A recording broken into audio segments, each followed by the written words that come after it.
Sir 'OG' release అయ్యి ఈ రోజుకి 3 డేస్ అవుతుంది. సో, ఈ 3 డేస్ కలెక్షన్స్ ఎలా ఉన్నాయి? బ్రేక్ ఈవెన్ అయిందా లేదా? ఫస్ట్ అసలు కలెక్షన్ గురించి మాట్లాడడం మొదటి రోజంటే కలెక్షన్‌లో పోస్టర్‌లేసారు. అవును. 154 కోట్ల గ్రాస్ అని చెప్పేసి వరల్డ్ వైడ్. హ్మ్. అదొక అందరికీ తెలిసిందే. కలెక్షన్ గురించి మాట్లాడే ముందు అసలు దీని టార్గెట్ ఏంటని మనం మాట్లాడదాం. ఓకే. దాదాపు 174 కోట్ల రూపాయల బిజినెస్‌తో ఇది థియేటర్‌లోకి వచ్చింది సినిమా. హ్మ్. 174 కోట్లు ఏదైతే థియేటర్ల నుంచి ఉందో, థియేటర్ల నుంచి ఇప్పుడు బ్యాక్ వస్తే అది ప్రాఫిటబుల్ వెంచర్ అంటారు. అవును. బట్ దీంట్లో 2 రకాల క్యాలిక్యులేషన్స్ ఉంటాయి. ఒకటి గ్రాసు, 2 షేరు. హ్మ్. గ్రాస్ ఏదైతే టికెట్ తెగిందో ప్రతి టికెట్ని క్యాలిక్యులేట్ చేసి చూస్తే గ్రాస్ ఎంత వచ్చింది తెలుస్తుంది. దాంట్లోంచి షేర్ ఇప్పుడు థియేటర్లు షేర్ బేసిస్ మీద కొన్ని థియేటర్లు ఉన్నాయి, లేకపోతే పర్సంటేజ్ బేసిస్ కావాలని వాళ్ళు అడుగుతున్నారు. ఎంతవరకు ఈ ఇష్యూలో చాలా గొడవ అయింది. షేర్ బేసిస్ మీద ఉంది కాబట్టి ఎగ్జిబ్యూటర్లకు షేర్ పోగా ప్రొడ్యూసర్కి ఎంత వస్తుంది అనేది షేర్, నెట్, గ్రాసు ఇలా 3 రకాల వేరియేషన్స్ ఉన్నాయన్నమాట. సో ఇది చాలా కన్ఫ్యూజన్ అనేటువంటి మ్యాటర్. ఇక్కడే నడుస్తుంటుంది గేమ్ అంతా కూడా. సో ఇక్కడ మనం మాట్లాడుకోవాల్సింది ఫస్ట్ డే వాళ్ళకి వేసింది 154 కోట్ల రూపాయలు గ్రాస్, ప్రపంచవ్యాప్తంగా వచ్చిన గ్రాస్. రెండో రోజుకి అది అది పెద్ద నెంబరే, పవన్ కళ్యాణ్ గారి కెరియర్లో పెద్ద నెంబర్ అది. అలానే సెకండ్ డే చూసుకుంటే సెకండ్ డేకి ఫస్ట్ డేకి సెకండ్ డేకి అసలు కంపారిజనే ఉండదు. ఏ సినిమాకి కూడా కంపారిజన్ ఉండదు. ఎందుకంటే ప్రీమియర్స్ ఉంటాయి, ఫస్ట్ డే ఓపెనింగ్స్, ఫ్యాన్స్ ఉంటారు, విపరీతంగా రష్ ఉంటుంది.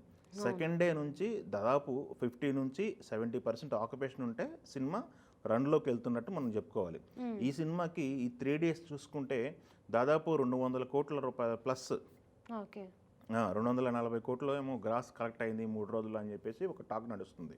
అది ఇంకా అఫీషియల్గా వాళ్ళు అనౌన్స్ చేయలేదు. 240 కోట్లు ప్లస్ కలెక్ట్ అయిందని చెప్పేసి, నెట్, షేర్ అని చెప్పేసి కొన్ని నెంబర్లు నడుస్తున్నాయి. దీనికి సంబంధించి యుఎస్లోనే అబ్రాడ్కి సంబంధించి ఓవర్సీస్ మార్కెట్లో మొదటి 5 మిలియన్ గ్రాస్ పుల్ చేసినటువంటి పవన్ కళ్యాణ్ గారి సినిమాగా ఓజీకి ఒక రికార్డు ఉందన్నమాట. అది ఒక రికార్డ్ క్రియేట్ చేసింది.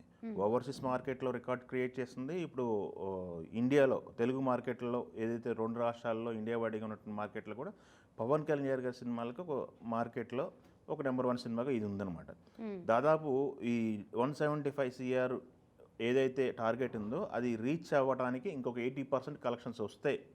ఇంకొక 80%, ఈ 3 రోజులు అయిపోయింది, 80% కలెక్షన్స్ వచ్చేసినాయి.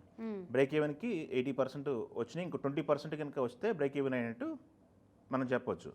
సో 20% కలెక్షన్లు ఇప్పుడు బ్రేక్ ఈవెన్కి దగ్గరగా ఉందన్నమాట. ఈ క్యాల్కులేషన్ చూసుకుంటే ఏదైతే ఉందో నిన్నటి వరకు వీకెండ్ కానీ ఫ్యాన్స్ చూడటం కానీ ఇవన్నీ క్యాల్కులేషన్ చూసుకుంటే 80% కలెక్ట్ చేసింది. ఇంకో 20% బ్యాలెన్స్ ఉంది కదా, ఆ బ్యాలెన్స్ ఈరోజు మండే నుంచి వచ్చే ఫ్లో ఏదైతే ఉందో దాని మీద ఆధారపడి ఉంటుంది, లాభమా నష్టమా వెంచర్ అనేది. బట్ ప్రొడ్యూసర్కి ఇది ప్రాఫిటబుల్ వెంచరే. మంచి రేట్లకు అమ్ముకున్నారు, మంచి డిజిటల్ హక్కులకు మంచి రేట్లకు పోయినాయి. ప్రొడ్యూసర్కి అయితే ప్రాఫిటబుల్ వెంచరు. ఎగ్జిబ్యూటర్లు ఎవరైతే ఉన్నారో వాళ్ళకి రిటర్న్ వచ్చి బ్రేక్ ఈవెన్ వస్తే ఇది చాలా ప్రాఫిటబుల్ వెంచర్గా చెప్పుకోవాలన్నమాట. సినిమా చూసిన ఫ్యాన్స్ అయితే హ్యాపీగా ఉన్నారు. మనం చూసాము ఫస్ట్ డే ఎలాంటి బజ్ క్రియేట్ అయిందో అనేది. డే 1 వాళ్ళు ఫుల్ ఎంజాయ్ చేశారు. డే 1 రికార్డులు కూడా కొట్టుకున్నారనమాట. ఇప్పుడు మనకి 3 రోజుల కలెక్షన్ చూసుకుంటే 200 నుంచి 250 మధ్యలో గ్రాస్ కలెక్ట్ అయింది. కాబట్టి ఇంకొక 50 CR గ్రాస్ కలెక్ట్ అయితే 300 గ్రాస్ క్లబ్లోకి పవన్ కళ్యాణ్ గారు చేరుతారు అని చెప్పేసి వాళ్ళ ఫ్యాన్స్ ఈగర్గా వెయిట్ చేస్తున్నారు. అది ఇంకెంత దూరంలో లేదు, ఒక 2-3 రోజుల్లో అది కొట్టేస్తామని చెప్పేసి ఫ్యాన్స్ మాట్లాడుకుంటారు. ఆ ఫ్లోకి అవకాశం ఉంది. ఇప్పుడు చూసుకుంటే మనం హాలిడేస్ రన్ అవుతున్నాయి, ఈ వర్కింగ్ డేస్ ఉన్నాయి, హాలిడేస్ రన్ అవుతున్నాయి. కాబట్టి వర్కింగ్ డేస్ ఉన్నప్పుడు కూడా హాలిడేస్ ప్లస్ అవుతాయి అనమాట. సో ఈ దసరా సెలవులు అనేవి ప్లస్ అవుతాయి. ఎప్పటి వరకు ఉంది మనకి ఇంకా సినిమా చూసుకుంటే ఏ సినిమా కూడా ప్రస్తుతానికి దగ్గరలో లేదు. ఒక కాంతార సంబంధించి అది అక్టోబర్ 2వ తారీఖు వస్తుంది.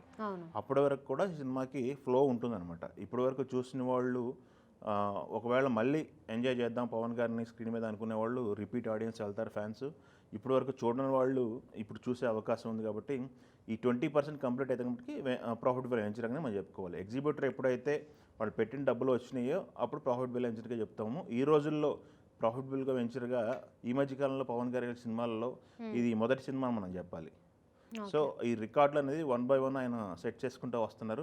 వేరే సినిమాలతో కంపారిజన్ లేదు ఇక్కడ, ఆయన సినిమాలతో ఆయనకి కంపారిజన్ అనమాట. సో ఎప్పుడైతే 300 కోట్లు పోస్టర్ పడిందో అది ఆ పోస్టర్ కోసం ఫ్యాన్స్ అయితే వెయిట్ చేస్తున్నారు. మరి అది చూడాలి, అది ఎంత టైం తీసుకుంటారు ఏంటనేది చూడాలి. దసరా హాలిడేస్ వస్తున్నాయి కాబట్టి హాలిడేస్లో ఇది సాధ్యమైన పనే అని మనం మాట్లాడుకోవచ్చు. కలెక్షన్స్ అయితే బాగున్నాయి. ఇప్పుడు మనం బాగున్నాయి అంటే మొదటి రోజుతో పోల్చుకొని కలెక్షన్స్ పడిపోయినాయి అని చెప్పి మాట్లాడే వాళ్ళు చాలామంది ఉన్నారు. మొదటి రోజు డే 1 ఏదైతే 150 కోట్లు కలెక్ట్ చేసిందో సెకండ్ డే వెళ్ళిందంట ఖాళీగా ఉన్నాయంట థియేటర్లు, 3 రోజులు ఖాళీగా ఉన్నాయంట థియేటర్లు, 4 రోజులు ఖాళీగా ఉన్నాయంట థియేటర్లు అని చెప్పి కొంతమంది పెడుతున్నారు. అవి ఎప్పుడు ఈ సినిమాలకు సంబంధించి ప్రతి థియేటర్లోనూ ఇదే సినిమా ఉంది. ఇదే సినిమా ఉన్నప్పుడు ప్రతిరోజు అన్ని థియేటర్లు ఫుల్ అవ్వాలంటే ఇది ఏ స్టార్కి కూడా ఏ సినిమా కూడా సాధ్యం కానిటువంటి పరిస్థితి. సో ఎక్కడైనా సరే ఒక 50% ఆక్యుపేషన్ వచ్చిన థియేటర్లో ఒక 50% ఖాళీగా ఉన్నాయి కదా అని చెప్పి ట్రోల్ చేస్తున్నారు. లేకపోతే 70% ఖాళీగా ఉన్న థియేటర్లో ఏదైనా దూరంగా ఉన్న థియేటర్లో అది ఖాళీగా ఉందని చెప్పి కొన్ని స్క్రీన్ షాట్లు తీసి ట్రోల్ చేస్తున్నారు. వాళ్ళని సాటిస్ఫై చేస్తే ఎవరి వల్ల కాదు. చూద్దాం లాంగ్ రన్లో 300 కోట్ల కలెక్షన్స్ పోస్టర్ అయితే చూసే అవకాశం ఉంది ఈ సినిమా కోసం.